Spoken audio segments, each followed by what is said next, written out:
threatening sky billowed and swirled overhead, and a slight, warm breeze was blowing over the crumbling streets of Raven's Peak. Keller, a lanky man with sunken eyes and a silver beard, wandered through the crowded marketplace, his gaze drawn to a peculiar plant and herb vendor. The old man's stall was a mess of twisted roots and withered flowers, but one plant in particular caught Keller's attention. It was a wolfsbane. Its leaves that fluttered in the evening's breeze were a deep, bloody purple, and its thorns like razor-sharp dragon's talons.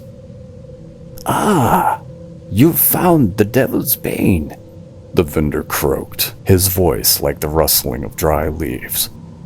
"A rare specimen, said to ward off the beasts that lurk in the shadows.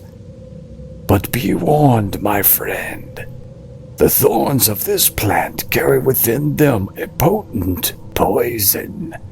So potent, in fact, that it can damn a man's soul to eternal hellfire." Keller's curiosity was piqued. He bought the plant, and as he walked back to his small digs on the lakefront, he thought about the vendor's words and thought how creative a sales pitch it was. The next day, he planted the wolfsbane in his front garden, and as he did so, a thorn caught his finger with a jab, drawing a bead of blood. "Fuck," he said, sucking on the wound. He dressed the wound and went about his day and then retired to bed that night. He was totally unaware of what would follow and of the changes that would occur. At first, the changes were subtle. He noticed his senses had become more acute, his hearing and smell more sensitive. He wrote it off, thinking nothing about it really. But as the days passed, the transformations became more pronounced. His eyes took on a yellowish hue, his nails grew longer and sharper, and his body began to gradually contort, his muscles rippling beneath his skin, like a beast awakening from a coma. Keller's mind was a jumble of confusion and terror as he stared at his reflection in the mirror. His face was elongating, his jaw stretching into a snout, and his skin was sprouting coarse, gray fur. He was becoming a monster, a creature driven by primal instincts and a hunger for flesh.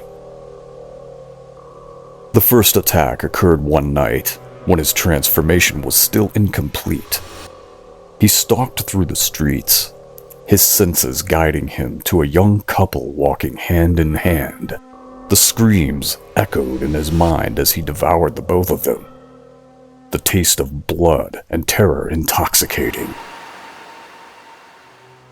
The next few weeks were a blur of violence and carnage. Keller's body continued to mutate, his mind consumed by the beast within. He left a trail of mutilated bodies in his wake, the police baffled by the lack of evidence and the sheer brutality of the attacks. It wasn't until the night he attacked a group of teenagers at Veterans Park that the authorities finally caught up with him. A team of officers, armed with a battery of ammunition and a determination to put an end to the horror.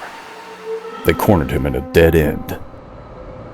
The creature that was once Keller snarled and snapped, its eyes blazing with a feral intensity. The cops, with an equally blazing volley of rapid fire, launched their maneuver and Keller's body crumpled to the ground, the Wolfsbane influence finally broken. But as the cops gathered around the body, they noticed something strange.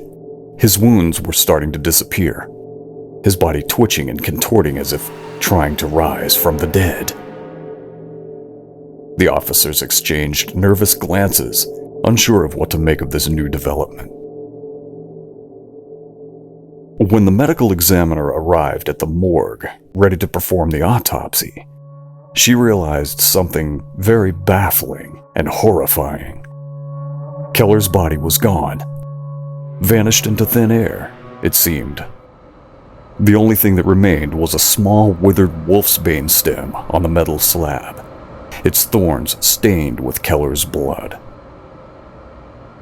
The people of Raven's Peak were left to wonder, had he truly been resurrected, or was it just a plant's dark magic at work? One thing was assured, the Devil's Bane had unleashed a terror upon their town, and it would take more than just an arsenal of bullets to stop it. As the moon dips below the horizon, the streets of Raven's Peak now are bathed in an eerie, unsettling silence.